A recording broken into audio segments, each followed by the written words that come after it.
2달 전 아들을 잃은 어머니. 어느 날 아들에게서 답장이 왔습니다. 이 이야기는 실화를 바탕으로 재구성하였습니다. 26의 청년 지우는 평범한 직장인이었습니다. 어릴 적 부모님의 이혼 이후 친척 집을 전전하며 자란 그는 누군가에게 의지하는 법을 배우지 못했습니다. 말수가 적고 표현이 서툴렀지만 내면은 여리고 따뜻했습니다. 어릴 적 결핍으로 인해 오래된 것을 쉽게 버리지도 못하고 오래된 것을 쉽게 바꾸지도 못하는 그가 살면서 처음으로 번호를 바꿨습니다. 이번엔 조금 다르게 살 수 있을까? 그동안 자신에게 일어났던 안 좋았던 일, 힘들었던 일들 모두 잊어버리고 새로 시작하고 싶은 마음뿐이었습니다. 새 핸드폰, 새 번호까지 바꾸니 정말 아무것도 없었습니다. 열심히 살아보자. 화이팅. 그런데 번호를 개통한 지 사흘째 되던 날, 이른 아침에 문자 한 통이 왔습니다. 아들, 밥은 잘 먹었니? 지우는 처음엔 번호를 바꾼 지 얼마 안 돼서 그런가 보다 하며 무심하게 지나쳤습니다. 하지만 문자 말미에 이런 문장이 이어졌습니다. 보고 싶은 날이구나. 짧은 문장이었지만 묘하게 가슴이 먹먹해지는 느낌이었습니다. 단순하게 잘못 온 문자가 아니었습니다. 누군가의 그리움이 그대로 담긴 문자였습니다. 지우는 조금 오다가 말겠지 생각하며 답장을 하지 않았습니다. 하지만 다음 날도 그 다음 날도 문자는 계속되었습니다. 아들, 날이 추워졌단다. 감기 조심해라.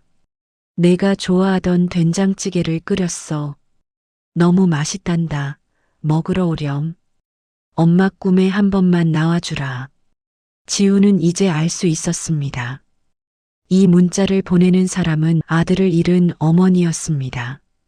그리고 이 번호가 예전에 그 아들의 번호였다는 것도 그는 차마 잘못 왔다는 답장을 보낼 수가 없었습니다.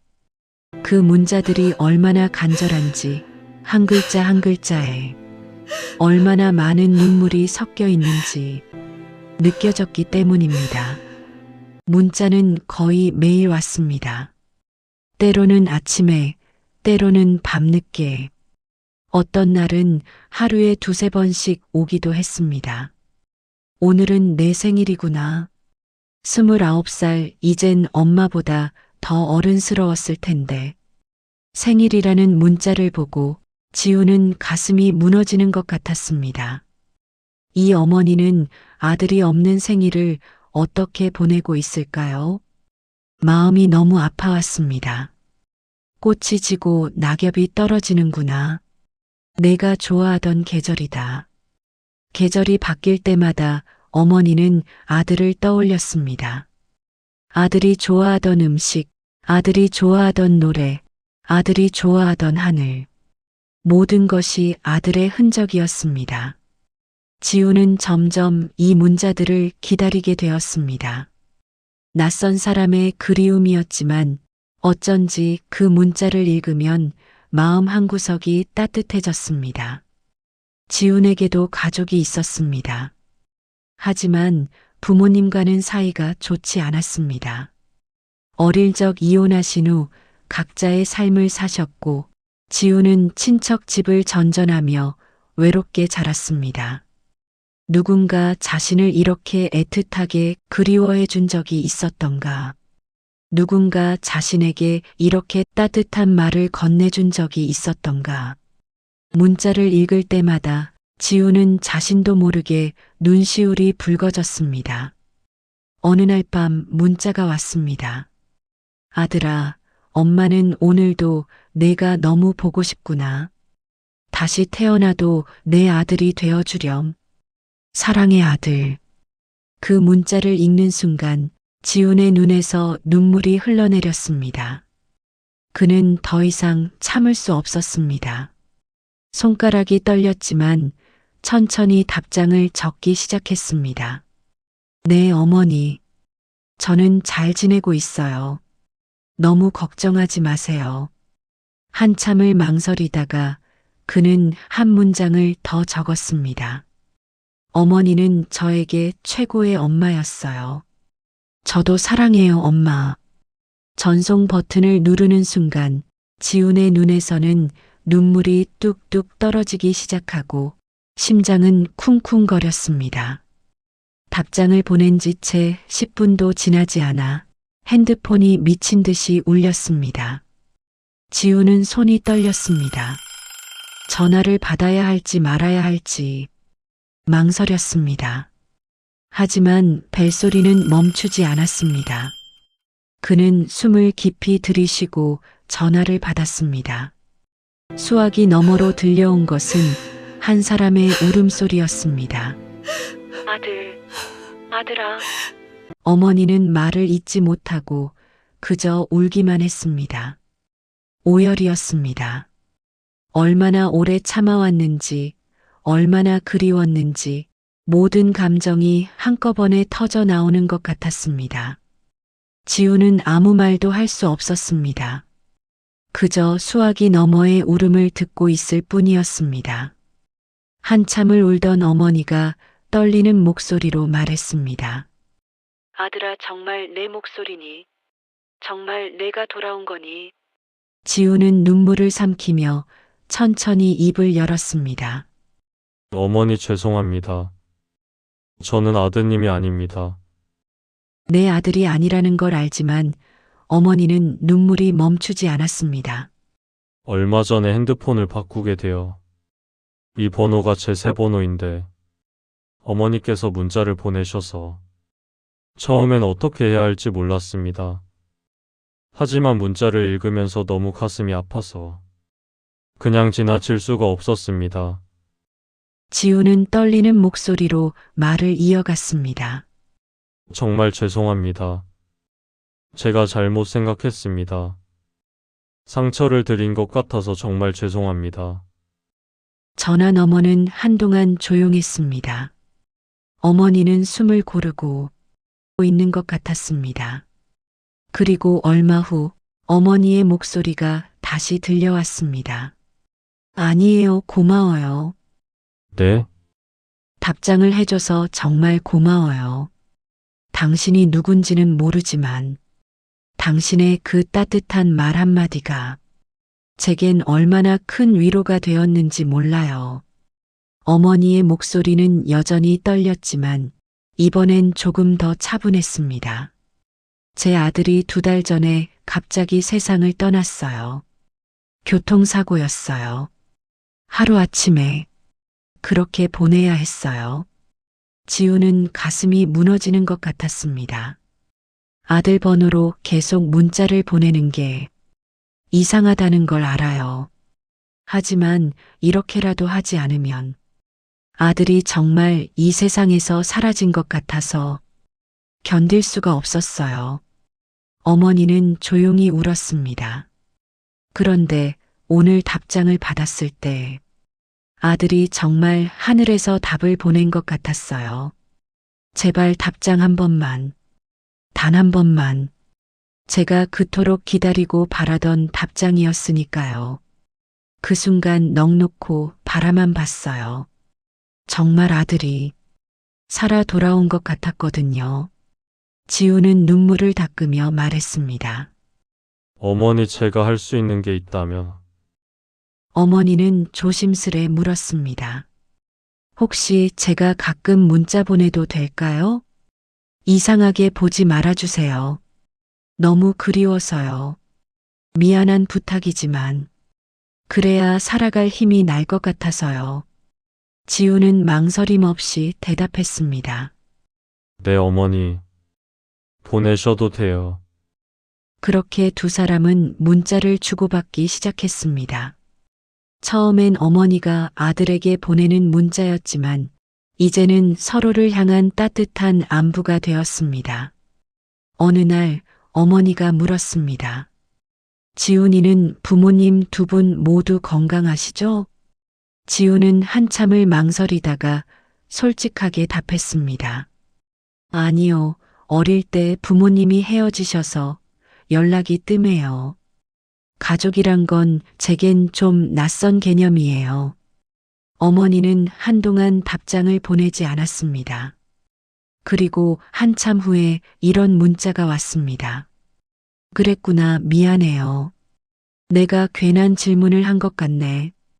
하지만 그런데도 지훈이는 따뜻한 사람으로 잘 커주었구나. 지훈은 그 문자를 읽고 눈시울이 붉어졌습니다. 누군가 자신을 따뜻한 사람이라고 말해준 것은 처음이었습니다.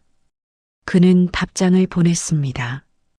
어머니, 솔직히 말씀드리면 제가 더 위로받고 있어요. 어머니의 문자를 읽으면서 저도 처음으로 어머니의 사랑이 무엇인지 알게 된 것 같아요. 어머니는 답장했습니다.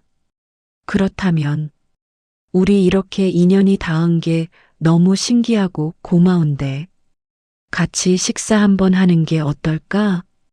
갑작스러운 제안에 지우는 심장이 쿵 하고 내려앉는 것 같았습니다.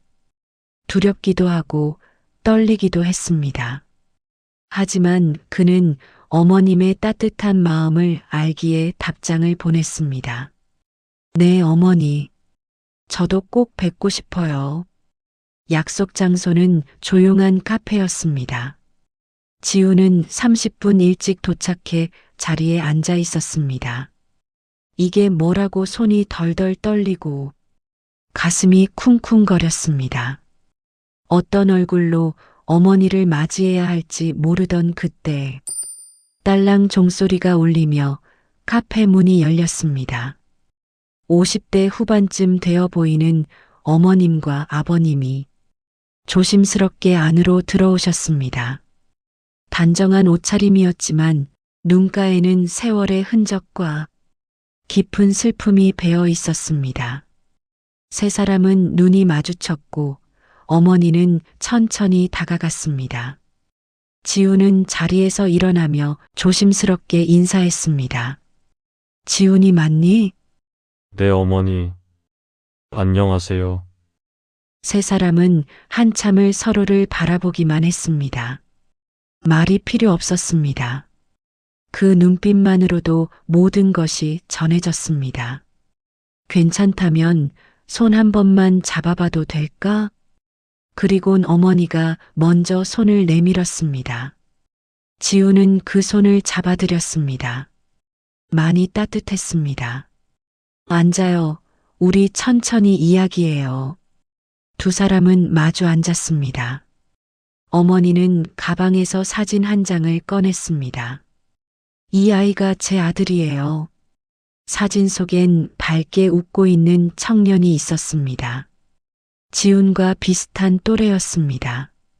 이름은 민우였어요. 어머니는 사진을 쓰다듬으며 말했습니다. 따뜻하고 착한 아이였어요. 말수는 적었지만 항상 저를 먼저 생각해주는 아이였어요. 어릴 때부터 제 걱정을 덜어주려고 흔한 말썽도 어리광도 안 부렸던 아이예요. 지우는 묵묵히 들어주었습니다. 그 아이가 26살 때였어요. 퇴근길에 갑자기 어머니는 말을 잇지 못했습니다. 지우는 어머니의 손을 꼭 잡아드렸습니다. 괜찮아요. 어머니 천천히 말씀하셔도 돼요. 한참을 흐느끼던 어머니가 다시 말을 이어갔습니다. 마지막 문자가 엄마 저녁 먹고 갈게요 였어요. 그게 마지막이었어요. 지훈의 눈에서 눈물이 흘러내렸습니다. 2달이 지났지만 단 하루도 그 아이를 잊은 적이 없어요. 아침에 눈을 뜨면 제일 먼저 아들 생각이 나고 밤에 잠들 때도 아들 생각을 하며 잠들어요. 아직도 살아있는 것 같아요. 어머니도 울었습니다. 계속 남의 핸드폰에 문자를 보내는 게 이상하다는 거 알아요. 하지만 그렇게라도 하지 않으면 제 아들이 정말 이 세상에 없었던 사람이 될 것 같아서, 사라질 것 같아서, 지우는 더 이상 참지 못하고 떨리는 어머니의 어깨를 힘껏 감싸 안아드렸습니다. 어머니 괜찮아요. 민우는 언제나 어머니 곁에 있을 거예요. 어머니는 지훈의 품에서 소리내어 울었습니다. 그렇게 두 사람은 한참을 울었습니다. 얼마나 지났을까요? 어머니가 눈물을 닦으며 말했습니다. 지훈 씨 고마워요. 정말 고마워요. 아니에요, 어머니. 제가 더 감사드려요. 왜요? 저도 처음으로 누군가의 가족이 된 것 같아서요. 지훈의 말에 어머니는 또 눈물을 흘렸습니다. 그럼 우리 아들이 되어 줄래요? 네? 죽은 아들이 되어 달라는 건 아니에요. 그냥 지훈이도 저의 둘째 아들이 되어 주었으면 좋겠어요. 그러면 가족처럼 지낼 수 있지 않을까요? 생각지도 못한 어머님의 제안에 지훈은 잠시 생각에 잠겼다가 고개를 끄덕였습니다. 저에게도 이제 어머님과 아버님이 생긴 것 같아요. 그날 세 사람은 저녁을 함께 먹었습니다. 어머니는 민우가 좋아하던 식당에 가서 맛있는 음식을 사주셨고 지우는 그 음식들을 먹으며 처음으로 많이 행복했습니다. 어머니도 2달 만에 처음으로 웃을 수 있었습니다. 그렇게 가족이 생겼습니다. 너무나도 따스한. 며칠 후 어머니가 조심스럽게 제안했습니다. 지훈아, 혹시 괜찮으면 민우를 만나러 가볼래? 너에게 소개해주고 싶어? 지훈은 알았습니다. 어머니가 아들의 납골당에 함께 가자는 뜻이라는 것을. 네, 어머니. 저도 가보고 싶어요. 마침내 화창한 토요일, 지훈은 어머니와 아버지와 함께 서울 근교의 한 추모공원으로 향했습니다. 아버지는 과묵한 분이셨습니다. 많은 말은 하지 않으셨지만 지훈의 손을 꽉 잡아주시며 고개를 끄덕여 주셨습니다. 추모공원은 조용했습니다. 가을 햇살이 따스하게 내리쉬었고 바람에 나뭇잎이 살랑거렸습니다. 민우가 잠들어 있는 곳 앞에 섰을 때 지훈은 가슴이 먹먹해졌습니다. 작은 사진 속에서 민우는 여전히 밝게 웃고 있었습니다. 어머니가 꽃을 놓으며 말했습니다. 민우야, 엄마 왔어. 오늘은 특별한 사람을 데려왔단다. 어머니는 지훈의 어깨를 감싸며 말했습니다. 이 친구가 엄마한테 너를 다시 느끼게 해줬어. 내가 보내준 인형 같아. 지훈은 무릎을 꿇고 앉아 민우의 사진을 바라보았습니다. 민우 씨 처음 뵙겠습니다. 저는 어머님께서 민우 씨에게 보낸 문자가 저에게 도착하여 인연이 닿은 지훈이라고 해요. 지훈은 떨리는 목소리로 말을 이어갔습니다. 어머니가 얼마나 당신을 사랑하는지 문자가 온통 그리움과 사랑으로 가득했어요. 당신은 정말 사랑받는 아들이었어요. 지훈의 눈에서 눈물이 떨어졌습니다. 저도 어머님, 아버님을 잘 모실게요. 당신이 못다한 효도를 제가 대신하고 싶어요. 그러니까 하늘에서 지켜봐 주세요. 어머니와 아버지는 서로를 꼭 안으며 울었습니다. 세 사람은 한참을 그렇게 서 있었습니다. 말없이 그저 바람 소리를 들으며. 그리고 돌아가는 길, 아버지가 처음으로 지훈에게 말을 건넸습니다. 고맙네, 정말 고마워. 지훈은 고개를 숙였습니다. 아니에요, 제가 더 감사드려요. 아버지는 지훈의 어깨를 두드려 주었습니다. 그 손길이 너무 따뜻했습니다.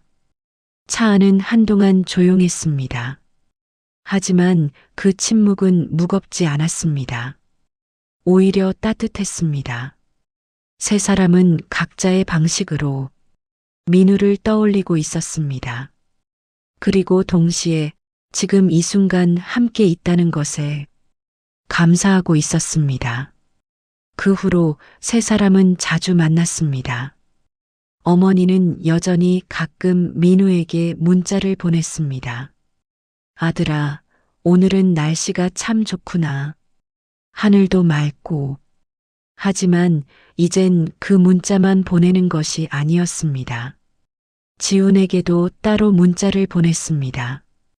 지훈아, 오늘 저녁은 뭐 먹었니? 날씨가 추우니까 따뜻한 거 먹어야 해. 지훈은 그 문자를 받을 때마다 가슴이 따뜻해졌습니다. 주말이면 세 사람은 함께 식사를 했습니다. 어머니가 해주시는 음식을 먹으며 지훈은 처음으로 집밥의 따뜻함을 알게 되었습니다. 명절이 되면 함께 민우를 찾아갔습니다. 세 사람은 민우 앞에서 이야기를 나눴습니다. 살아온 이야기, 요즘의 이야기, 그리고 앞으로의 이야기를. 어느 날 지훈이 말했습니다.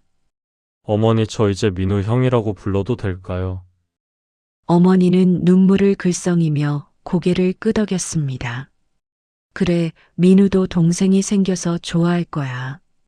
지훈은 민우의 사진을 보며 미소 지었습니다. 형 잘 지내고 있죠? 형이 떠난 자리 제가 잘 채울게요. 완전히 채울 순 없겠지만 그래도 최선을 다할게요. 바람이 불었습니다. 마치 민우가 대답하는 것 같았습니다. 어머니가 지훈의 손을 잡으며 말했습니다. 지훈아, 내가 민우를 채우는 게 아니야. 너는 너로서 우리 곁에 있어주는 거야. 그것만으로도 충분해. 지훈은 고개를 끄덕였습니다. 네, 어머니. 세 사람은 천천히 걸었습니다. 앞으로도 이렇게 함께 걸어갈 것입니다. 민우의 빈자리는 여전히 컸습니다. 그 자리를 누구도 완전히 채울 수는 없었습니다. 하지만 그 빈자리 옆에 새로운 자리가 하나 생겼습니다. 지훈이라는 이름의 따뜻한 자리가. 어머니는 여전히 민우에게 문자를 보냅니다. 아들아, 엄마는 오늘도 널 사랑해. 그리고 내가 보내준 동생도 사랑한다. 지훈은 그 문자를 보며 생각합니다. 형 고마워요. 형 덕분에 저도 가족이 생겼어요. 하늘은 여전히 푸르고 바람은 따뜻합니다. 그리고 그 바람 속에는 민우의 미소가 함께 있는 것만 같습니다. 상실은 때로 새로운 만남을 가져옵니다. 잃은 것의 슬픔은 사라지지 않지만 그 자리 옆에 새로운 온기가 찾아오기도 합니다. 완벽하게 채워지진 않습니다. 하지만 그것으로 충분합니다. 서로의 빈자리를 인정하고 그 옆에서 함께 걸어가는 것. 그것이 우리가 할 수 있는 가장 따뜻한 사랑이 아닐까요? 앞으로도 따스한 이야기들을 전해드리고 싶습니다. 좋아요, 구독으로 함께 해주시면 영상 제작에 정말 큰 힘이 됩니다.